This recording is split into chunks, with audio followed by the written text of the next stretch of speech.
का बचपन से ही मददगार स्वभाव होने की वजह से वो स्कूल से लेकर कॉलेज तक हर तरह की सोशल हेल्प में हिस्सेदार रहती थी, जिसके बाद वो उसे ही अपना प्रोफेशन बनाकर बच्चों की एजुकेशन पर फोकस करने वाली एनजीओ को ज्वाइन कर लेती है, जिसमें शादी के बाद ससुराल वाले भी उसका बहुत साथ देते हैं। अरे पियाली कहाँ है? भाई मैं तो अपने बच्चों से ही दुखी हो गई। काम के समय सब गायब हो जाते हैं। क्या हुआ मम्मी जी? क्या काम है, मैं कर देती हूँ। अरे नहीं नहीं, तुझे काम पर जाना है। बस अपनी नालायक ननद को बुला दे। वो महारानी पूरा दिन घर में बैठी रहती है, कुछ तो काम में आए। अभी छोटी है ना मम्मी जी, सीख जाएगी। हैं? 24 साल की उम्र कौन सी छोटी होती है हैं? इस पर आहना पियाले के कमरे में उसे बुलाने जाती है, जहां वो कानों में ईयरफोन लगाई गाने सुनते हुए शीशे के सामने बैठकर मेकअप कर रही होती है। ओहो मैडम, आप यहाँ मेकअप कर रही हैं और वहाँ मम्मी जी गुस्से से शेकअप हो रही हैं।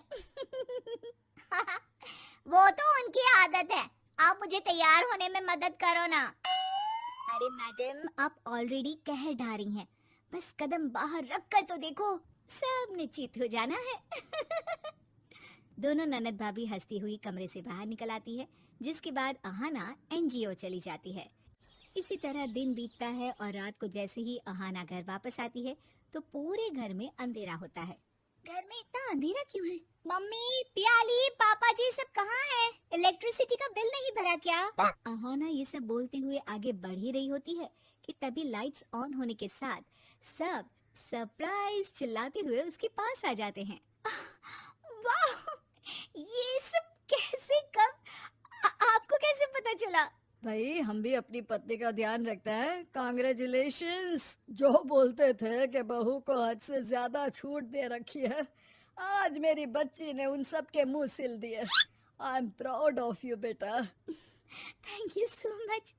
अगर आप सब मेरा साथ नहीं देते तो मैं कुछ नहीं कर पाती। भाभी, अब आप बोर्ड में हैं तो मुझे एनजीओ में आसानी से काम मिल जाएगा ना? नहीं। आहाना की बात पर सब बहुत तेज हंसने लगते हैं और पार्टी शुरू हो जाती है। इसी तरह समय बीतने लगता है और आहाना के साथ साथ उसके परिवार की लाइफ भी बढ़िया से प्यार और सुकून के साथ चल रही होती है। एक शाम पूरा परिवार साथ बैठकर डिनर कर रहा होता है। मैं सोच रहा हूँ कि क्यों नहीं एक फैमिली वैकेशन हो जाए। बढ़िया है, सबको अपने अपने काम से छुट्टी भी मिल जाएगी इसी बहाने। सबका नाम लेकर अपने काम का बोल रही हो तुम। अरे जो इंसान पूरे दिन सोफे पर बैठे, ये सामान कहाँ है, वो दे दो, ये बना दो, ये सब बोलता रहता है, वो काम की बात ना ही करे तो अच्छा है। तो फिक्स हुआ, हम सब वैकेशन के लिए मालदीव जा रहे हैं। और इसी के साथ कुछ दिनों में पूरा परिवार बैग पैक करके छुट्टियां मनाने निकल जाता है। कुछ दिन बीतते हैं, सब एंजॉय कर रहे होते हैं कि एक शाम अहाना को फोन आता है, जिसके बाद वो जल्दबाजी में अपना सामान बांधने लगती है। क्या हुआ भाभी, आप बैग क्यों पैक करने लगी? कोई टेंशन की बात है क्या बेटा? डोंट वरी पापा जी, आप सब अपना वैकेशन एंजॉय करो, पर मुझे एनजीओ के काम से अभी वापस जाना होगा। आहाना की बात समझकर कोई उसे नहीं रोकता। वो वापस इंडिया जाने के लिए फ्लाइट में बैठ जाती है, जहाँ एक मिडिल एज आदमी उसके पास वाली सीट पर आकर बैठता है। हेलो बेटी, कौन से कॉलेज में हो? आपको गलत फहमी हो गई है sir, I am a married girl. Oh my bad, कपड़े देख कर लगा कि कोई कॉलेज स्टूडेंट हो।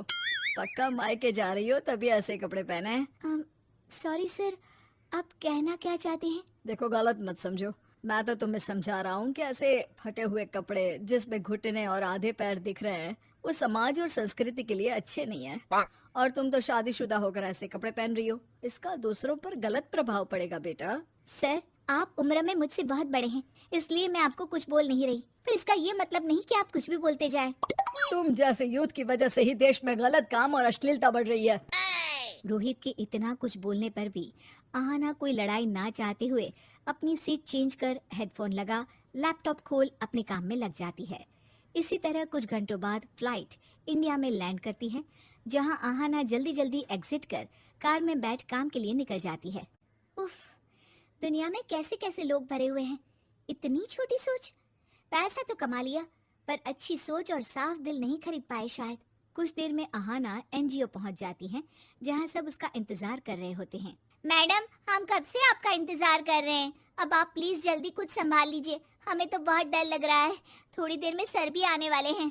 अरे इसमें डरने की क्या बात है, इन्वेस्टर ही तो है, हैंडल करना मुझे अच्छे से आता है। अरे तभी तो हमें आपको अर्जेंटली बुलाना पड़ा, क्योंकि हमें पता है कि आपसे बेस्ट यहाँ कोई नहीं है। आपको देखकर तो हमको कॉन्फिडेंस मिलता है मैडम, अब सब कुछ अच्छा ही होगा। सब मिलकर मीटिंग की तैयारियां करने लगते हैं, जिसकी थोड़ी देर बाद रोहित अहाना के कैबिन में आता है, जहां एक दूसरे को देखकर दोनों हैरान रह जाते हैं। आप एनजीओ की न्यू इन्वेस्टर हैं? अब नहीं, जहाँ तुम जैसी असंस्कारी अश्लीलता फैलाने वाली लड़की काम करती है, वहाँ का माहौल ही कैसा होगा। खुद में संस्कार और शर्म है नहीं, बच्चों को क्या सिखाती होंगी। हमें भी यहाँ पैसों वाले घटिया लोग नहीं चाहिए। रोहित वहाँ से चला जाता है और अहाना उदास होकर वहीं बैठ जाती है, जिसके बाद वो सबको फ्लाइट वाली बात बताती है। मैडम, एक बार हम कोरोना वायरस से बच सकते हैं, पर ऐसी सोच के वायरस से नहीं। अच्छा हुआ कि इसकी सच्चाई पहले ही सामने आ गई। घर में किसी के ना होने की वजह से उस रात अहाना देर तक ऑफिस में काम करने रुक जाती है, जिस पर रात को प्राइम टाइम न्यूज के वक्त उसकी असिस्टेंट भागते हुए कैबिन में आती है। मैडम, आपने न्यूज देखी? वो तुरंत अहाना के कैबिन में लगा टीवी ऑन कर देती है, जिस पर फ्लाइट में रोहित और अहाना के बीच हुई कन्वर्सेशन का क्लिप चल रहा होता है और सब रोहित को ट्रोल कर अहाना का साथ दे रहे होते हैं। मैडम, जब मिस्टर रोहित ने फ्लाइट में आपके साथ बदतमीजी की तो किसी बच्चे ने उसका वीडियो बनाकर सोशल मीडिया पर अपलोड कर दिया और कुछ ही समय में वीडियो वायरल हो गया।